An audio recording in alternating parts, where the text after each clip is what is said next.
अस्सलाम वालेकुम। अब तक की खबरों के साथ मैं हूं नासिर मुस्तफ़ा। सबसे पहले अब तक हेडलाइंस।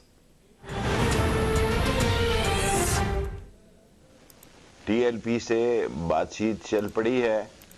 सहरी के बाद सुबह दूसरा राउंड होगा। उन्होंने गिरफ्तार जो बंदे ये हमारी बनाए थे पुलिस वाले 11 वो छोड़ दिए हैं। पंजाब हुकूमत और कलअदम टीएलपी के दरमियान बातचीत चल पड़ी। मुज़ाकरात का पहला दौर कामयाब रहा। मुजाहिरीन ने यरगमाल बनाए गए 11 पुलिस एहलकारों को छोड़ दिया। वफाकी वज़ीर दाखिला शेख रशीद का वीडियो बयान, कहा कि लाहौर में मुजाहिरीन मस्जिद में चले गए हैं जबकि पुलिस भी पीछे हट गई है। कलअदम टीएलपी से मुज़ाकरात का दूसरा दौर आज होगा। उम्मीद है कि तमाम मामलात खुश असलूबी से तय पा जाएंगे।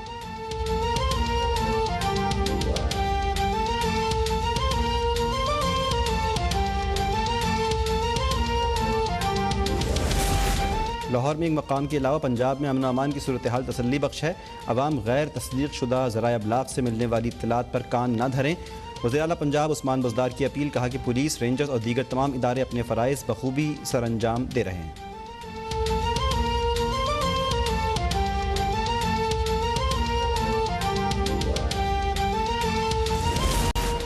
मुल्क में कोरोना से मज़ीद 73 अफराद जाँ बहक। 24 घंटे में मज़ीद 5152 नए मरीज़ों का इजाफा। मुल्क में कोरोना से अमवात 16,316 हो गई और केसेस 7,69,988 तक जा पहुँचे। गुज़श्ता रोज़ 60,162 टेस्ट किए गए। केसेस मुस्बत आने की शरह 8.5% रही।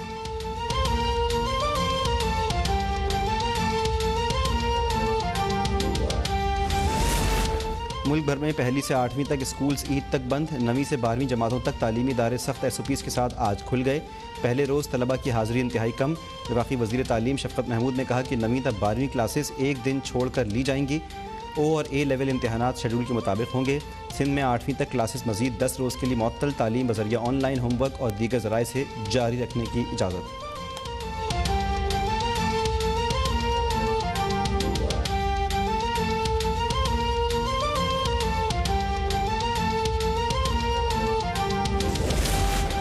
कौमी असम्बली का इजलास आज दोपहर 2 बजे तलब। इजलास में तहफ़्फ़ुज़ नामूस रिसालत सल्लल्लाहु अलैहि वसल्लम के हक़ में और खाकों के खिलाफ मुत्तफ़िक़ा करारदाद पेश की जाएगी।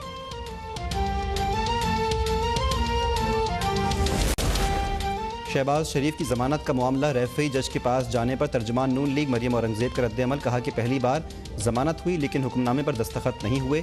माह रमज़ान के पहले हफ्ते में 19% महंगाई में इजाफा हुआ।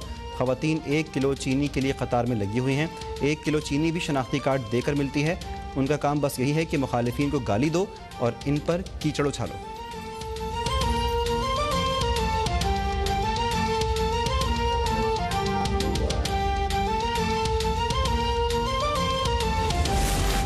वज़ीर-ए-आज़म इमरान खान से वज़ीर ख़ज़ाना शौकत तरीन की मुलाकात। वज़ीर-ए-आज़म ने कहा कि शौकत तरीन को 35 साल से जानता हूँ, वो मुआशी हालात मज़ीद बेहतर करेंगे।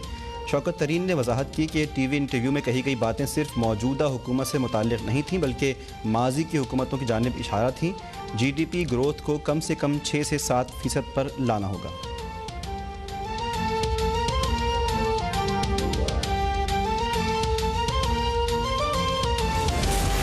मुत्तहदा अरब अमारात के दौरे का मकसद बाहमी ताल्लुकात का फ़रोग़ है। भारतीय वज़ीर ख़ारिजा से कोई मुलाकात नहीं हो रही। वज़ीर ख़ज़ाना शाह महमूद कुरैशी की दुबई में प्रेस कॉन्फ्रेंस, कहा भारत समेत तमाम हमसायों के साथ पुरअमन ताल्लुकात चाहते हैं लेकिन भारत कश्मीर से मुताल्लिक़ 5 अगस्त के इक़दामात वापस ले। वज़ीर ख़ारिजा को अफ़गान हम मनसब का भी फ़ोन। अफ़गान अमन अमल पर अब तक सामने आने वाली पेशरफ्त पर तबादला ख्याल।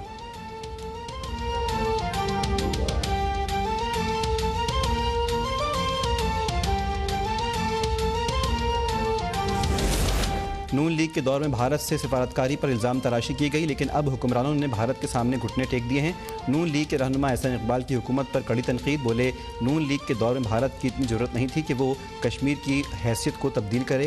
हुकूमत हर महाज पर नाकाम हो चुकी है लेकिन इमरान नियाज़ी को अब भी अपोजिशन को गाली देने और इल्ज़ामात लगाने से फुर्सत नहीं।